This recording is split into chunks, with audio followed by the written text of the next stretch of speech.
1 Samuel, chapter 1. There was a man from Ramathaim Zophim in the hill country of Ephraim. His name was Elkanah, son of Jeroham, son of Elihu, son of Tohu, son of Zuph, an Ephraimite. He had 2 wives, the first named Hannah, and the second Peninnah. Peninnah had children, but Hannah was childless. This man would go up from his town every year to worship and to sacrifice to the Lord of armies at Shiloh, where Eli's 2 sons, Hophni and Phinehas, were the Lord's priests. Whenever Elkanah offered a sacrifice, he always gave portions of the meat to his wife Peninnah and to each of her sons and daughters. But he gave a double portion to Hannah, for he loved her, even though the Lord kept her from conceiving. Her rival would taunt her severely just to provoke her, because the Lord had kept Hannah from conceiving. Year after year, when she went up to the Lord's house, her rival taunted her in this way. Hannah would weep and would not eat. "Hannah, why are you crying?" her husband Elkanah would ask. "Why won't you eat? Why are you troubled? Am I not better to you than 10 sons?" On one occasion, Hannah got up after they ate and drank at Shiloh. The priest Eli was sitting on a chair by the doorpost of the Lord's temple. Deeply hurt, Hannah prayed to the Lord and wept with many tears. Making a vow, she pleaded, "Lord of armies, if you will take notice of your servant's affliction, remember and not forget me, and give your servant a son. I will give him to the Lord all the days of his life, and his hair will never be cut." While she continued praying in the Lord's presence, Eli watched her mouth. Hannah was praying silently, and though her lips were moving, her voice could not be heard. Eli thought she was drunk and said to her, "How long are you going to be drunk? Get rid of your wine." "No, my lord," Hannah replied. "I am a woman with a broken heart. I haven't had any wine or beer. I've been pouring out my heart before the Lord. Don't think of me as a wicked woman. I've been praying from the depth of my anguish and resentment." Eli responded, "Go in peace, and may the God of Israel grant the request you've made of him." "May your servant find favor with you," she replied. Then Hannah went on her way. She ate and no longer looked despondent. The next morning, Elkanah and Hannah got up early to worship before the Lord. Afterward, they returned home to Ramah. Then Elkanah was intimate with his wife Hannah, and the Lord remembered her. After some time, Hannah conceived and gave birth to a son. She named him Samuel, because she said, "I requested him from the Lord." When Elkanah and all his household went up to make the annual sacrifice and his vow offering to the Lord, Hannah did not go, and explained to her husband, "After the child is weaned, I'll take him to appear in the Lord's presence and to stay there permanently." Her husband Elkanah replied, "Do what you think is best, and stay here until you've weaned him. May the Lord confirm your word."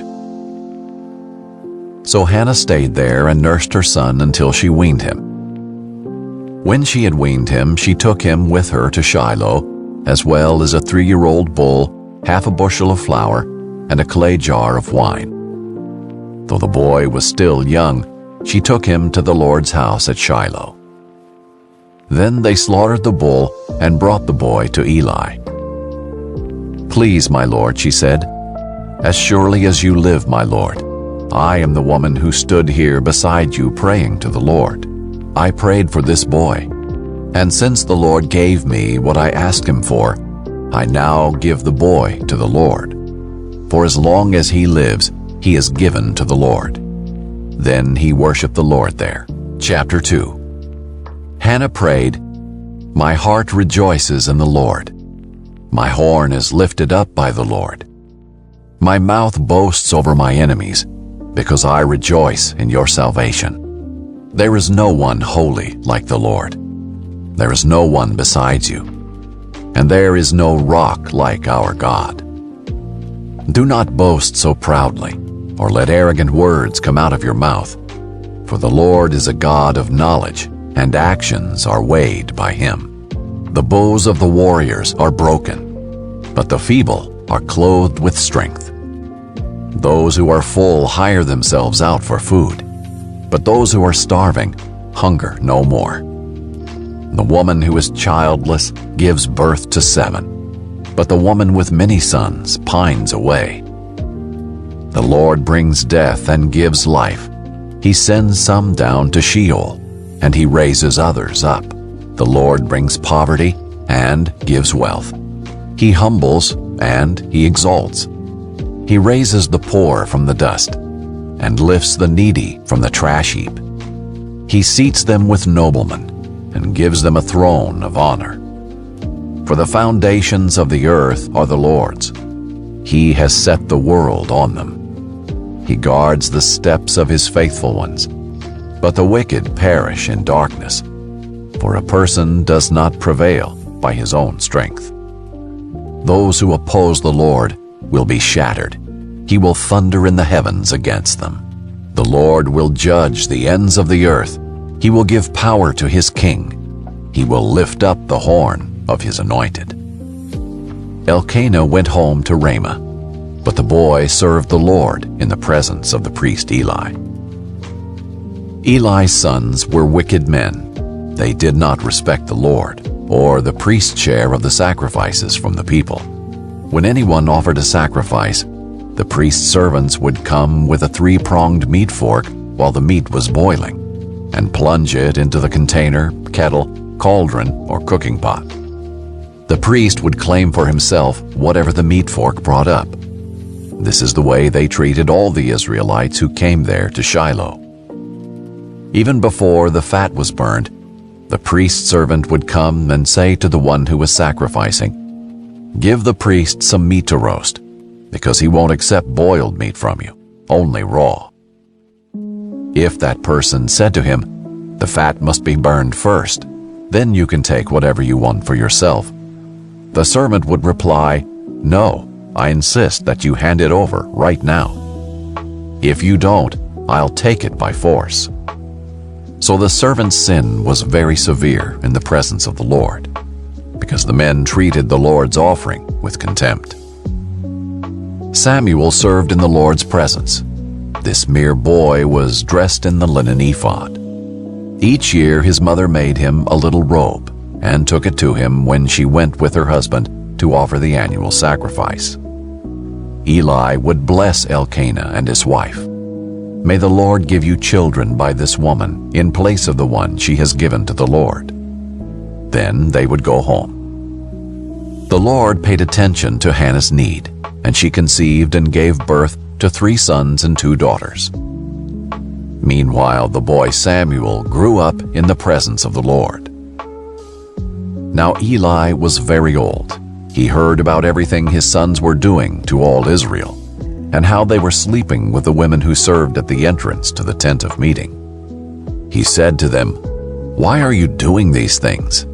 I have heard about your evil actions from all these people.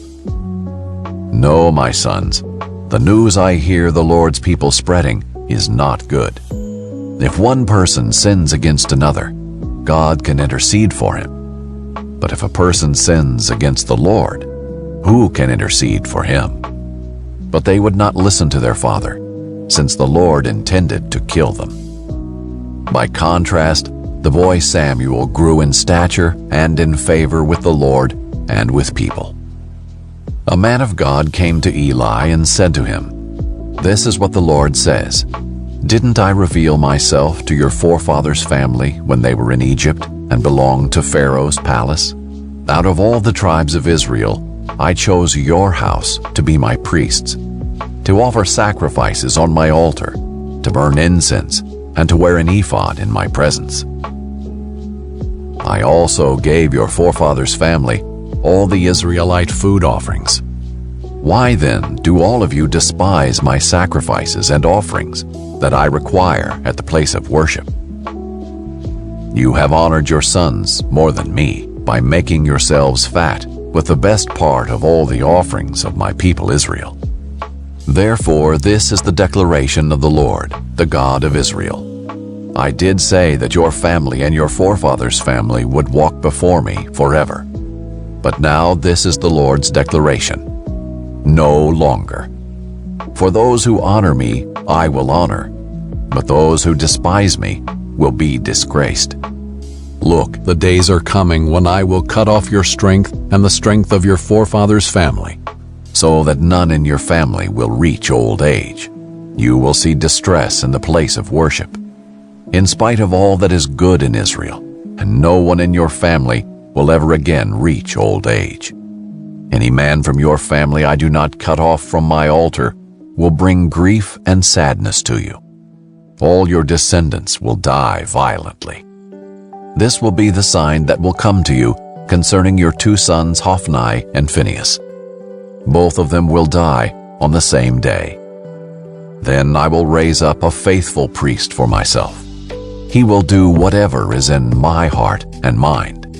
I will establish a lasting dynasty for him, and he will walk before my anointed one for all time.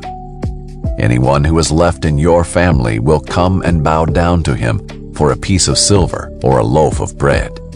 He will say, "Please appoint me to some priestly office so I can have a piece of bread to eat."